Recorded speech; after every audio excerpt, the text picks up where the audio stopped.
Hi class, this week you're going to take a break from the task of writing and designing your story in order to get feedback on what you've made so far. So remember that in the interaction design process that you're currently going through, it's important to get feedback on your designs early and often to avoid investing too much effort into a design that turns out not to work or users can't use or they hate. So in fact, the iterative design process tells us that after alternatives, we need to prototype and test, so that's what we'll do.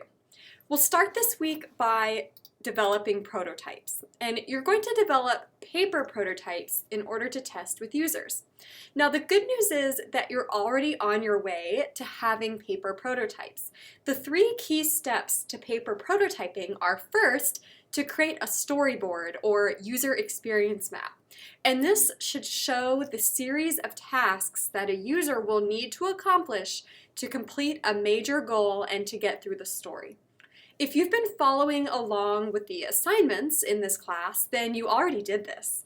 You created a storyboard in the alternative stage, which you can just continue to use this week or tweak if you want to make some changes. The second step is to sketch or build a prototype on paper showing each page, window, or interface. This paper prototype should show functional content, such as buttons, which you can do by, say, placing a tiny post-it note over each drawn button element and writing the name of the button on it. Or you could really even just highlight your buttons and links in pink or something to indicate what's clickable. You've already done a lot of this stage because you can just update your alternatives. Now, how much work you need to do here depends on what happened with your group last week. So if you decided to combine elements of both teammates' alternatives, you might have to do a little more fixing up to make sure the pages use the same character names, navigation labels, and so on. You want to pay specific attention to how people will navigate your design. So make sure there's navigation on all the pages to help users get from one site to another. Or if you don't want the navigation to be easy, because you want the navigation to sort of be a challenge and be part of your story, make sure users at least have access to the clues that they need or to get to the next step in the story in your prototype. Finally, you have to conduct an inspection or usability test. An inspection is when an expert looks at your design and gives you feedback. And a usability test is when users try to use what you made and give you feedback. We'll talk about those in a minute, but the big idea here is that you are trying to get feedback on what works and what doesn't. What is causing problems? What prevents the user from using what you made? So before we move on to usability testing, I want to just go over some key concerns that you want to keep in mind as you develop your paper prototype. It's important that you focus on the concepts of your story, the navigation and how people will get from site to site and from media asset to media asset. Focus on the content. Don't just draw squiggle lines for content on your paper prototype, for example. Instead, write real content. Think about the layout, where the media assets will go on the page, and the functionality of how they will work. Don't worry so much on the design. Colors, typefaces, none of that matters this week. Don't worry too much about making your pages look like they scroll. Just draw on big paper when you need big websites and little paper when you need little websites. It's okay if your paper prototype isn't exactly the real size of the media.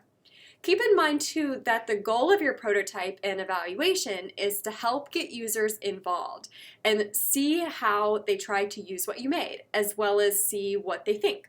You want to know their point of view because up until now, you've not asked anyone else other than me about your design. You haven't asked anyone else what they think. The good thing about prototyping with paper this week is that if you find your story doesn't work, or users hate it, or a user has a really good idea that you want to use, it's super easy to make those changes. You don't have to go back to the drawing board and you don't have to start over. Next week, you'll be making your digital prototype. So anything that you learn from users this week, you can just implement next week and you don't have to go back and do any redos. So let's talk about how you're going to evaluate the prototype. The goal of your evaluation is to figure out how usable your design is. Remember that usability has several goals associated with it, like memorability and satisfaction. So you're not only trying to determine how well your users can navigate your story by getting from the beginning to the middle to the end, but you also want to know whether it was satisfying to them and if they understood and cared about the goal of it.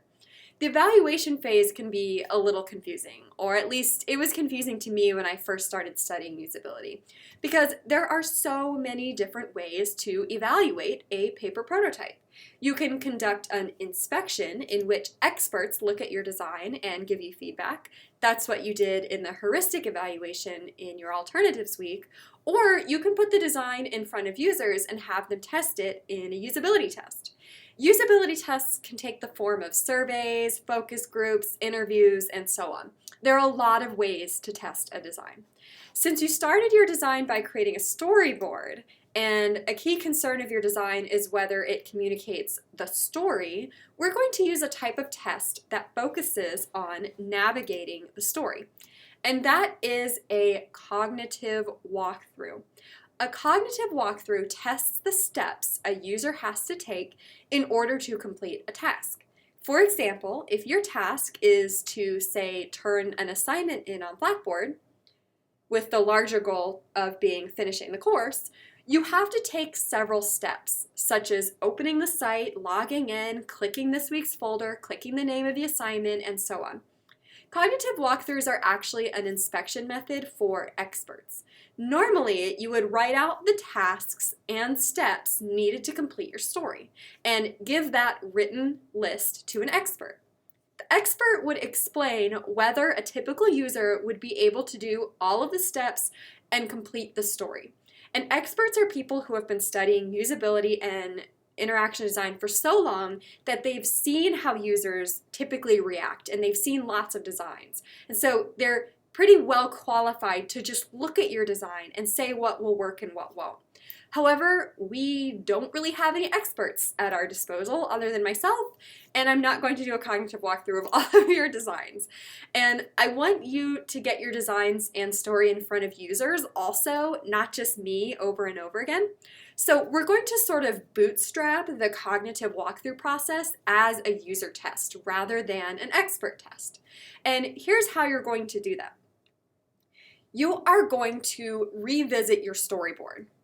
Theoretically, if you wrote the storyboard correctly, each post-it note or square in your storyboard is a task. So you'll write out all the tasks the user has to do to get through your story. These are bigger things like solve a puzzle or find the villain's log. If you didn't do your storyboard correctly, that's okay. You can rework it for this assignment. For the Mime Academy story, for example, that you looked at in previous weeks, the tasks look like this. These are the four main things we have to do to get through the story. Then, for each task, you write the specific actions or steps a user has to take to complete the task, like this. This is where you'll start to use words like click and visit and listen. Then, for each of these steps, you will write these 3 questions. Do you know what to do? Can you see how to do that? And can you tell, or how might you tell, if you were successful or not? This link goes to an example of a cognitive walkthrough test protocol that can also be found in the Transmedia Narrative Project Explainer.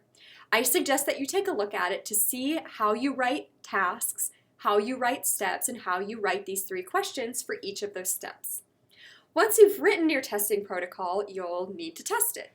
To test it, you'll get 3 users, and one at a time, give them the tasks. You may have to explain the task a little bit. For example, meet Oswald is pretty vague in my example. It's really not the greatest phrasing for a task. So I might tell the user, you've heard about this interesting site called internationalmimecademy.com and you want to know more about it. What would you do? And they'll go to internationalmimecademy.com. Then you'll see if they can figure out the steps for themselves. For each step, You'll record answers to the 3 questions. The big important thing here is to not actually tell the user your steps. If you tell the user the steps, for example, if I tell the user to meet Oswald by going to internationalmimeacademy.com, going to the contact page, calling the phone number, listening to the voicemail, and so on, they'll just do exactly what I just said, and then they'll tell me that the site was easy to use and that they had no problems. Of course, they had no problems. I told them exactly what to do, and then they just did it. So instead, see if they can figure it out on their own, and tell the user that you are open to commentary throughout. If they want to say something about the design, something they like or something they don't like, let them. Write it down in your testing notes.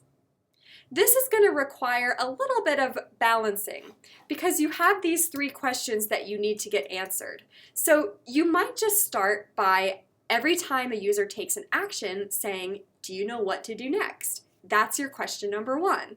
And they might tell you, yeah, I need to call the number. And I'll say, well, can you see how to do that? And they'll say, well, yeah, I'll get my phone out and dial the numbers. And then I'll say, can you tell if you were successful or not after they've dialed the number and listened to the voicemail? And they'll say, yeah, I heard a voicemail. So you have to kind of finagle it a little bit. And what I suggest doing is when they get to a page, as soon as it opens, ask them, do you know what to do? So this is going to be different depending on how well the user can understand how to do the step. So for one step, if you say, do you know what to do? They might say something like, I think I would watch this video. Then you can say, well, can you see how to do that? And they'd say, yeah, I think I just would click it, right? Whereas you might have other people who get kind of confused and you say, do you know what to do? When you show them the design and you say, do you know what to do? And they say, I really have no idea. Give them some time to kind of look around, read some of it and just talk through what is going on. Well, I don't think I do this. I don't think I do this. Maybe I'm supposed to do this. And then you can say, well, can you see how to do that? So this is going to take a lot of attention from you where you're going to have to pay attention to what the user is doing and what they're saying. And it's going to take a lot of being quiet and listening. So these are your 3 questions. Give people time as they work through them and listen for the cue for you to ask the next question.